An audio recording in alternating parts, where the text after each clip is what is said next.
que aprieta sobre tu garganta, las ganas de un grito que ya no se aguantan, el nudo que asfixia a los pueblos del sur, recetas malditas que apagan la luz. Y así empezó Economía sin Corbata. Muy buenas noches, Tomás Luquín, Agustín Datelis. ¿Cómo le va a hacer? ¿Cómo anda? ¿Bien? Bien. ¿Bien ustedes? Bien, bárbaro. ¿Qué actores resultaron? Qué bárbaro. Vamos a hablar de empresas recuperadas hoy. Sí, pero empresas recuperadas por el Estado, empresas públicas que en los 90 fueron privatizadas. Tal cual, sí, de eso vamos a estar hablando, vamos a estar viendo varios informes sobre lo que viene pasando el último tiempo en relación a empresas que han sido recuperadas por parte del Estado, el rol del Estado en la gestión de esas empresas, después de lo que fue la ola privatizadora de los 90, donde quedó algo claro, digamos, que vamos a estar hablando, sobre lo cual vamos a estar hablando hoy mucho, que es que los intereses de estas empresas, estos grupos, grandes corporaciones internacionales, en lo que es el manejo de activos estratégicos, generalmente no se condice con el interés nacional, el desarrollo económico. Entonces, en muchos casos, en este tipo de activos estratégicos, es muy importante el rol del Estado y la gestión del Estado cuando se obtienen resultados muy como lejos de muchos compartir los intereses lejísimos, es más, contrapuestos, te diría. Fue casi ineludible que el Estado en la última década recuperar un rol activo como empresario y como regulador. Digamos, si no es un invento argentino tener un Estado activo y presente en esos sectores. Pero después de 30 años de abandono, achicamiento, privatizaciones, la recuperación de las capacidades inhibidas durante todo ese periodo es lento, no es automático, no es que el Estado argentino ahora va a hacer mágicamente todo bien, no. De hecho, encuentra tensiones y problemas permanentemente. Y es importante entender, porque vamos a hablar mucho, tengo acá a mi compañero historiador al lado, que esto tiene una historia, porque hablamos de esta década de los 90, esta década maldita, pero hubo un caldo de cultivo ahí que se venía cocinando desde los 70. Exactamente, porque no solamente está la contradicción privado-estatal, sino que en un momento las empresas estatales no estaban funcionando porque fueron abandonadas. Es decir, el mismo Estado no recibía el apoyo desde la política para que pudieran funcionar. Cuando se privatizaron estaban en un estado de ruina. Y vamos a ver un archivo ahora que a mí me parece, supongo vos compartís, que es una perla, una perla de terror. Es una perla de terror, es para verlo, lo vas a querer volver a ver, no lo vas a poder creer, se lo vas a querer mostrar a tus amigos, porque es impresionante. Lo que estamos por ver es 1981, Martínez de Oz, en este mismo canal, haciendo una declaración pública de su final de gestión, una especie de evaluación, que resulta, a los ojos de hoy, realmente una confesión del desastre que hicieron. Mira. Hemos puesto a la libertad en una valoración superior en todo nuestro esquema. Y en la eliminación de la excesiva estatización o intervención del Estado y regulación de la economía. Una de las labores principales a que nos hemos dedicado ha sido lo que hemos llamado el redimensionamiento del Estado y sus funciones bajo estos mismos conceptos. Hemos realizado un serio esfuerzo para la reducción del número de agentes públicos que estaba realmente sobrecargado. En el ámbito del Ministerio de Economía solamente en estos 5 años hemos reducido a más de 100.000 personas. Al mismo tiempo, hemos encarado la transformación de todas las grandes empresas de servicio público pertenecientes al Estado en nuestra área. La mayor parte de ellas han sido transformadas en sociedades de capital. Recordemos que en 1976, 14 de estas empresas requerían un subsidio del Tesoro Nacional. A partir de 1978, este número quedó reducido a solamente 2 de ellos, Ferrocarriles y Encotel. Hemos clausurado o levantado 10.000 kilómetros de vías de las 42.500 que existían. Hemos también clausurado 1.000 de las 2.400 estaciones. Y en cuanto al personal de la empresa Ferrocarriles del Estado, ha disminuido de los 156.000 que se encontraban al comienzo de nuestra gestión a 96.000 en la actualidad. Esta acción en todos sus aspectos, en todas estas empresas, ha sido muy dura, ha sido muy difícil hacer comprender a estructuras administrativas verdaderamente enquistadas la importancia de la reducción de costos y de la operación con eficiencia. Bueno, no sé quién quiere hablar primero. Me parece, a mí personalmente me resultó impactante el archivo de Martínez de Oz. Yo agrego alguna omisión que hubo en el discurso de Martínez de Oz respecto a la política represiva sobre los trabajadores, que fue el principal eje de la política económica, o uno de los principales ejes, además de todo el desmantelamiento del aparato estatal y la apertura económica y financiera irrestricta. Y una cosa curiosa es que el desarrollo del Estado empresario en la Argentina estuvo asociado siempre a las demandas de los sectores militares. O sea, fueron el coronel Sabio, el ingeniero Mosconi, etcétera, los que impulsaron el desarrollo de algunas de las empresas insignia del Estado en la Argentina. No, además llama la atención, recién escuchándolo, cómo va dando mensajes sobre el achicamiento del Estado, utiliza palabras para decir vamos a echar un montón de gente, pero de otra forma, digo, y está dando toda una serie de noticias que tienen que ver con vamos a echar un montón de gente, esa idea de promocionar el libre mercado, de que vamos a achicar el Estado, que el Estado es ineficiente. Un mensaje que uno viéndolo, como decías vos, con los ojos de hoy, parece una locura estar viendo eso en cadena nacional y que te estén tramitando ese mensaje. Y él poniéndoselo en la lista del haber, ¿no? De lo que hicieron bien. Y esta demonización del Estado tiene un contexto. No fue un proceso de un año, de dos, fue un proceso que se inició en la década del 70, y para eso dialogamos con Ana Castellani, ella es socióloga, quien nos da una visión histórica, pero además nos explica cómo es el proceso de recuperación y en qué debe intervenir o no debe hacerlo el Estado. Vamos a verlo.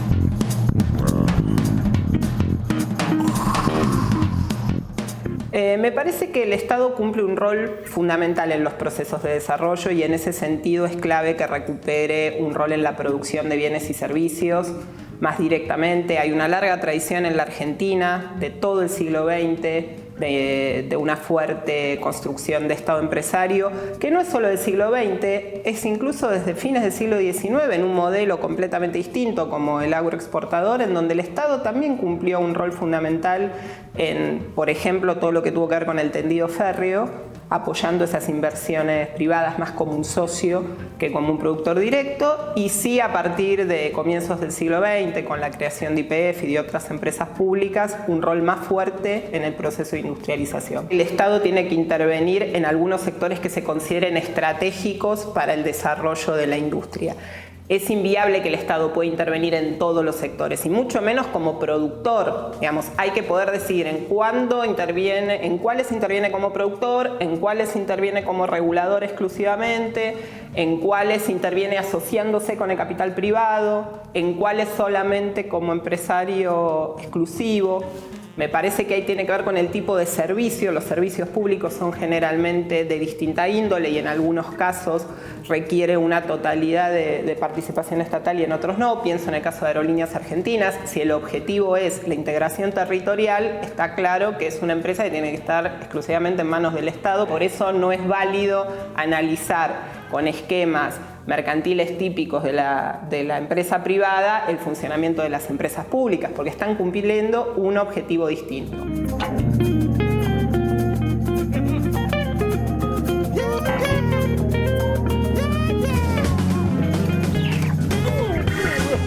Durante muchos años hubo toda una avanzada en contra del Estado, de su rol en la producción de bienes y servicios, en las ideas de eficiencia. No nos olvidemos todas esas metáforas vinculadas al Estado grande y bobo, al elefante, lento. Digamos, hay una serie de ideologemas, llamaríamos, o imágenes que están dando vuelta en el sentido común, que tienen una idea de Estado como ineficiente. Y cuando se intenta remontar, ir en contra de ese sentido común, nos encontramos con una buena noticia en este punto, que es que la mayoría de la población argentina, por las últimas encuestas que se han realizado a nivel nacional, avalan una mayor participación estatal en la economía.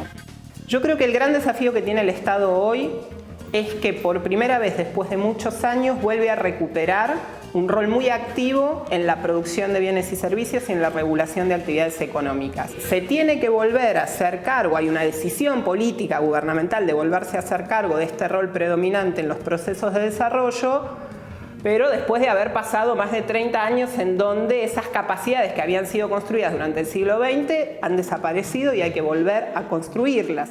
El gran desafío es que la intervención sea efectiva en términos de un objetivo que está fijado políticamente y que eso requiere una calidad en las capacidades burocráticas muy alta.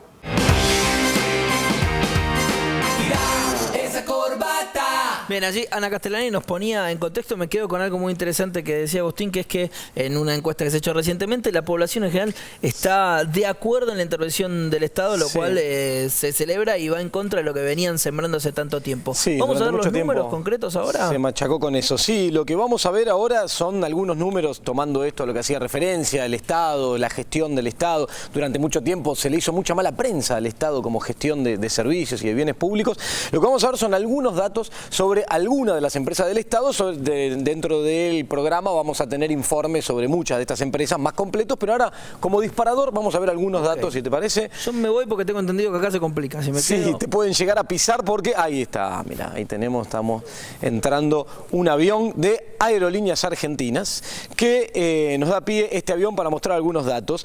Por ejemplo, relacionados con aviones operativos. Fíjate lo que tenemos acá en el gráfico que marca desde el año 2008 la evolución de la cantidad de aviones operativos hasta el último dato, 2014, lo que va de 2015. En aquel momento, en el año 2008, teníamos 26 naves, 26 aviones operativas de la línea de bandera de Aerolíneas Argentinas, y en este último dato, correspondiente a 2014-2015, pasamos a tener 71 aviones operativos. Ahora vamos a ver otro dato vinculado con la misma empresa, con Aerolíneas Argentinas, que tiene que ver con las frecuencias. Las frecuencias en los vuelos, que en el año 2008 eran 24.632. Ahí tenemos cómo fue evolucionando de manera creciente, siempre pueden ver en el gráfico, hasta llegar al dato anual del último que se tiene a disposición, que es del año 2014, que da cuenta de 49.819. Es decir, hubo un aumento en términos de frecuencias entre el año 2008 y el año 2014 de un 102%. Y este dato, fíjense, es muy interesante porque se le hace mucha mala prensa a Aerolíneas Argentinas en términos de pérdida, siempre se la analiza desde el punto de vista de la rentabilidad financiera, y lo que tenemos acá tiene que ver con las transferencias que Aerolíneas Argentinas realiza al Estado de diferentes formas. Hay una metodología atrás de esto que da cuenta de algo así como 5.685 millones de pesos, y las transferencias que el Tesoro le realiza a Aerolíneas, que son 4.182 millones de pesos. O sea que en el neto, entre una cosa y la otra, hay un ingreso de parte del Estado de 1.680 millones de dólares. Esto tiene que ver con algo que en un ratito vamos a hablar cuando veamos los informes, que tiene que ver con el impacto que tiene la línea de bandera sobre otras variables económicas sobre las cuales impacta de manera directa o indirecta. Vamos a ver ahora datos de, ahí se me va el avión, casi me pasa por encima, vinculados con otra empresa estatal, que en este caso es YPF, empresa recuperada recientemente de lo que fue la gestión de Repsol. En el año 2011, las inversiones de YPF eran por un total de 2.871 millones de dólares. Esto automáticamente, con la recuperación, con la gestión de YPF, con un 51% del paquete accionario en manos del Estado, pasó a ser en el año 2014 de 5.830 millones de dólares. Un aumento muy fuerte en las inversiones en algo clave y estratégico como es la energía y lo que implica esto para la macroeconomía y el rol de YPF. Y vamos a ver ahora otra empresa más de las cuales vamos a estar hablando en un ratito en los informes que vamos a estar viendo, que tiene que ver con el agua. Esta empresa es AISA, ¿sí? Aguas y Servicios Argentinos, que muestra estos datos que vemos acá, entre la evolución entre 2006 y 2014 en términos de habitantes incorporados al agua, ¿sí? Al acceso a el agua potable. Son 2.359.382 habitantes incorporados entre 2006 y 2014. Esto da un total de población servida y próxima a habilitar de 9.293.700 1960. Y vamos a ver ahora los mismos datos en términos de habitantes incorporados entre 2006 y 2014 y población total en el caso de saneamiento. Vemos que para el primer dato, el de habitantes incorporados, son 1.756.249 y la población total 7.207.546. Esto implica un aumento, una expansión muy grande, muy fuerte de esta empresa después de una muy mala gestión en lo vinculado en este último caso con el agua en manos de una empresa francesa en su momento. Los números son contundentes y justamente nos metemos ahora en el primer informe vinculado a empresas estatales recuperadas. Arrancamos con AISA. Tal cual, vamos a ver los informes y vamos a hablar sobre eso.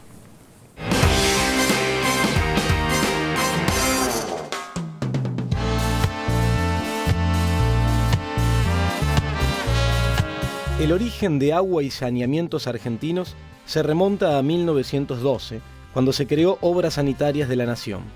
Tras 45 años de constante crecimiento, la empresa estatal destinada a sanear desechos cloacales y proveer de agua potable a la ciudad de Buenos Aires y alrededores primero y a todo el país luego, dejó de ser una prioridad. Y en 1991, argumentando falta de rentabilidad, el gobierno de Carlos Menem vendió los activos de Obras Sanitarias de la Nación al grupo francés Suez, la española Aguas de Barcelona y a algunos grupos privados locales. Los pasivos quedaron a cargo del Estado Nacional. Aquellos que hablan de la economía general, anotando que el Estado no tiene eficiencias. Bueno, AISA creo que es una empresa que ha sido eficiente en sus costos, a punto tal que hoy está reconocido por el Banco Interamericano de Desarrollo que tenemos costos más bajos, costos de operación, más bajos que el operador privado que estuvo antes que nosotros. Las empresas privadas siempre hacen lobby para decir que el Estado no sirve y es ineficiente. O sea, eran muy malos ellos y a la vez el Estado Nacional muestra que lo puede hacer mejor.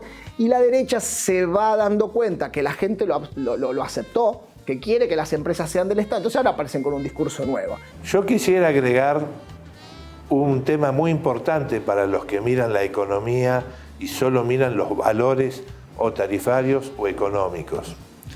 El primero es que este tipo de servicios no solamente son un derecho humano por definición y por resultados, sino porque están apuntados a la salud y a la vida de las personas. Aunque fueran negativos desde un punto de vista económico, yo diría deberían realizarse igual. Pero además de dar mucho empleo público, además de la inversión pública, del saneamiento, bueno, todo eso es el rol de las empresas cuando son estatales. Por eso, Berazategui es el ejemplo de eso. Nosotros tenemos la recolección de residuos, que es municipal, que nos lleva el 7,5% del presupuesto anual.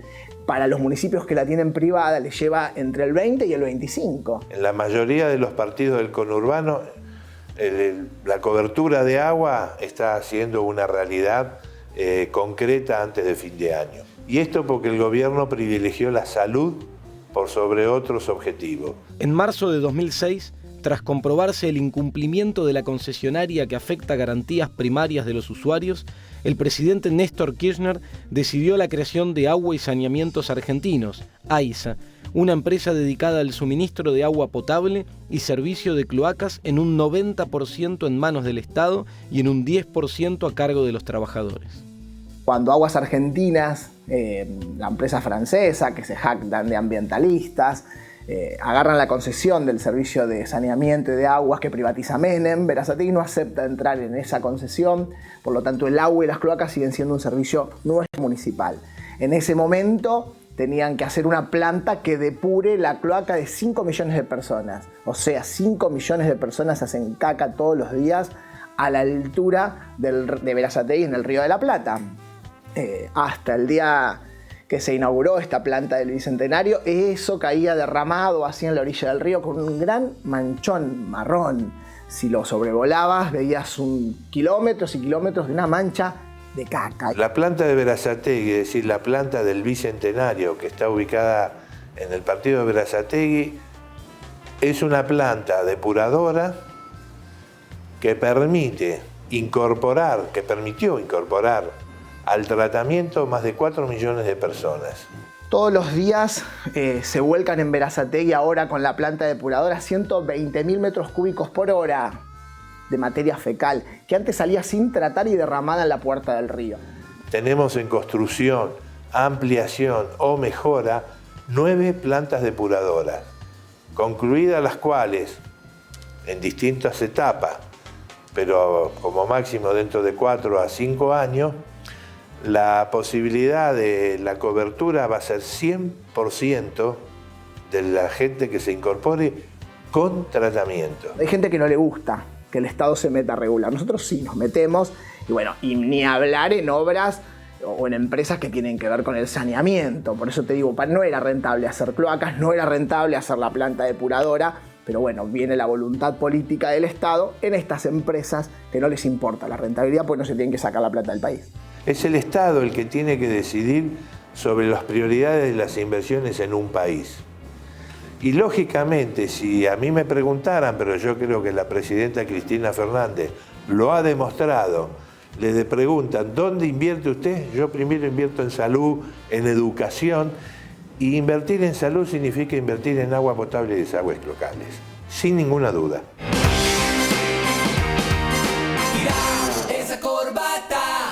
Bien, Tomás, ¿cómo lo viste?